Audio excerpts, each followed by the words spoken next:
Patala fatua tamua lau Samoa Entertainment TV mai pia. Ile fai unga o le nei vai aso ai usi mai fa fonga. Fanga solo nei so enga maliu lilo tu au maletino. O se tama onga le University wa Samoa ma ua faya fo iai fiuta na inga alo ia ma leo peitai. O leo wato e angia mai man faaringa fala wa itele mo le taimi mo mual tanga ngau leo. O lo la tau fia mau se famtalanga me o iei Samuelu malona to lua ma leu solon to lua. Ele o whaailo mai e leo mafua anga o la tau fia mau o le ainga o ta wailunga peitai. Le ainga tonu lava leo lo moli mau le maliu lilo tu au maletino. Tangata umanei, ya Samuelu malona ainga sai lima o leo mawhaia la tau famtalanga tustusia ile ofiso leo ile mta upu lava le maliu tu au maletino. Samuelu lava lea malona ainga wa fuaile to e langa e ilunga o le suenga le maliu tu au. Mai le to alia lea na iai a onofo te talo pea le ainga o le na maliu i se tali fa ali mai le tua. O le taimi nei, o le ini leo mai fafu la to te whaia suenga. Ai to lua leo a Samoa u wha malolo le tu mau. E au fi ai male minister mtanga aluenga o leo u wha tono le kabineta lo na wha se ese. Mai le suenga leo tu au. Ai wa wha solo atu suenga ita avale minister kabineta. Taimnei wa ngia ai le wha la wilo a leo wo la tu fia mau tangata lo mon mau wha sanga le maliu lilo tu au. E ui ina wa se el suenga. Ma ua iai fo ilo ia o tu la i mo Samuelu malona ainga. Ai olona puipuinga whaale tu la whono. O sa wangai tono ainga il vau ngā liu mai ta wina ele whaamsinonga. O se anga wha awau talul tau ma whai e pulea ma wha tontono e leisi. Il whaamsinonga il vai sanai u whal puipui el tamai a Ioane tau po sefo e lua lima tau sangal matua. Ile lua masina. Ina wa wha maani alo na sao wha ia ilungol manava o lona to lua sa itulou ma tamu whai wha au lima iai. Ele itau lia lana fi nau il whaamsino. Whaapea o lana miti na whai. O le lua festivalu evan tula iai le alii i le osto fale po le talepe fale. O le lua fe lua tasi sa wha anofo wava iai sulua masina aina te lei usita ia.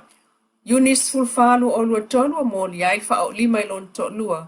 Ai whai mai o lana miti. Aina ia wha au lima fo ilta maa lon to lua maalu tau ai maa il fale ta ua le whaamsino le fionga justice tua tangaloa. Ele aini fōlinga sa tau mo whai le alii, ia suia la na mio e ui, ina avea mata maa. Ma whai kirisimasi atu ai nei, i tānu malala, manofo ai pea, mo leisi lua maasina. O le whaafele ka le sial au pa ia su kiriso aso e ngatai pe senga.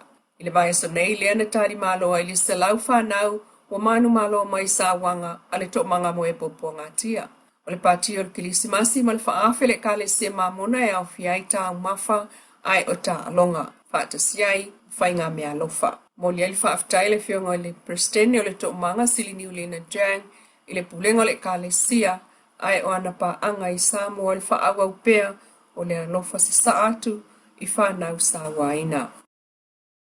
I vainga mamao le whaisava ai tau ia wha o le lua olua toru lua olua wha. Peo na maa aia talu mai lea so tolu sultasi o ke topa o le tau sanga nei. Ua si tia le tūlanga la matia o Samoa mai matangi a wha, ma ua wha apea ai le wa ai mamao e lua. I le tolu, matangi a wha e ono alia e ma pāsia pe sopo ia foi le wha se lau kilomita i whafuatu o Samoa i le nei vai tau. E ia ile awa noa e ono la sia i nisi o nei matangi vai ngā tolu, pe sili atu foi. Ma sino januali a ngai atu ia mati, masina o pito i sili na ma ale ya fuafuanga o matangi a wha mo Samoa. O le taimi nei alo whea ngai le vas Pasifika ma fianga o le El Nino, ma mawanu ngai se awa noa e wha awa waipea, nei a fianga le wha solo atu le amtanga lua o lua wha. O lo valo ia le wha taatia le whaita wa wha i o timu, wha mawina i Samoa, i le ono masina o amatalia nei. E ono se itia le mawalunga le vela o le ea na i lo tu langa masani ai, molo tatu o tunu o le vaita o wha. E mawalunga le awa noa e a fia i Samoa i a fianga tau la mala po tui efu, ai mai se lava i no fuanga ma i nei mala wha natura. I le vai mamau le vai tau mai le masino Novema lua o lua tolu e anga iati a Aprila lua o lua wha. O le atu maupea o na va aia a fianga le El Nino, mo Samoa ma le vasa Pasifika atoa. O le whaatupula iai o le vevela o ngā samil o ngā tonga le mu ma se sa el vas Pasifika. e mafuai le vai o sa Vili, e masani o le toa o loa pe o sa Vili mai sai. O le taoto ai o ngā sami vevela i lea vaenga o le Pasifika o whae ngō le El Nino. Tuso le vai mamawa i nei, o lo o mawa lunga le awa noe wha wai pēr le El Nino mō le vai tau atoa, mai wha pēr fo i a fianga o le tau o Samoa. O le wha umi loa o winga nei, le anga i atu lua o lua wha, o le a awhia i Samoa le mawa lalo le whai tau a wha i o timu maua. Ai pei tae si i tia le numero mtangi a whae a fua, la lata mai i le atunuu. O a fianga i ono iai Samoa i matangi a whae au mai ai ti munga i matua mamafa, o lo longa wha fu sei, o lo longa i no whanga maua lalo ma lo longa i le tala whatai.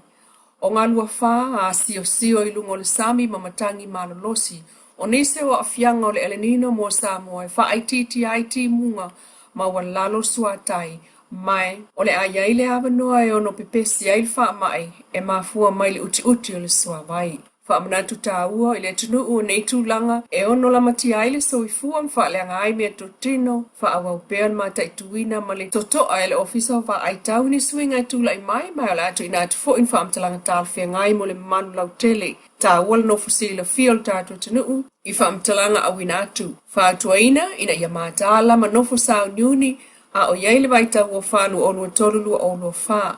Wha o ngā tatau wha amtalanga alo ia mautangia whautuanga malapta inga i tu ina atu mo le saunga le mulau tele.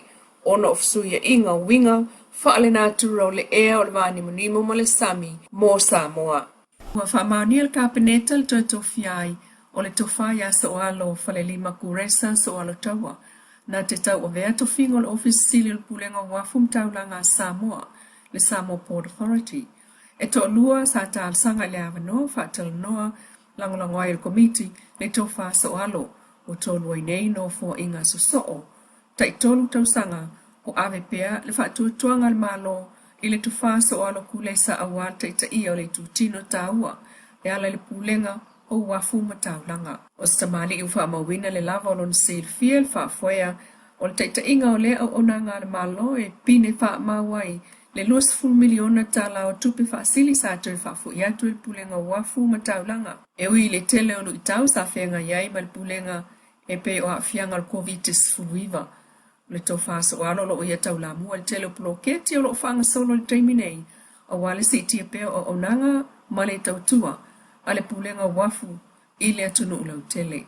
Sulima tau sanga o avea office sili langolango mo le whala poptonga o vaa a Samoa a o le itofia. Ele kāpeneta na te taita ia le spa ili tau sanga e wafes fufitu. Na mata maya na o onga ila angatulanga lua Samoa ngoi savai. So omala onga mawanunga le fifi ma ulfale tua i kolisi o Samoa. Nufa awa maile university awa o Samoa le NUS ili tau sanga e wafe. Luna fa ailonga tau walo le Bachelor of Commerce Accounting a lua fe malefitu na toi manui ai. Luna fa ailonga tau walo le Master of Business Administration MPA. Mai le University del Pasifika i Sautele USB. Lo Samoa Entertainment TV mai pia, ya manuia fa ungo le vai so, toi fei loi fo ila so fo o luma ile alofa o le tua, ai fa so i fuena.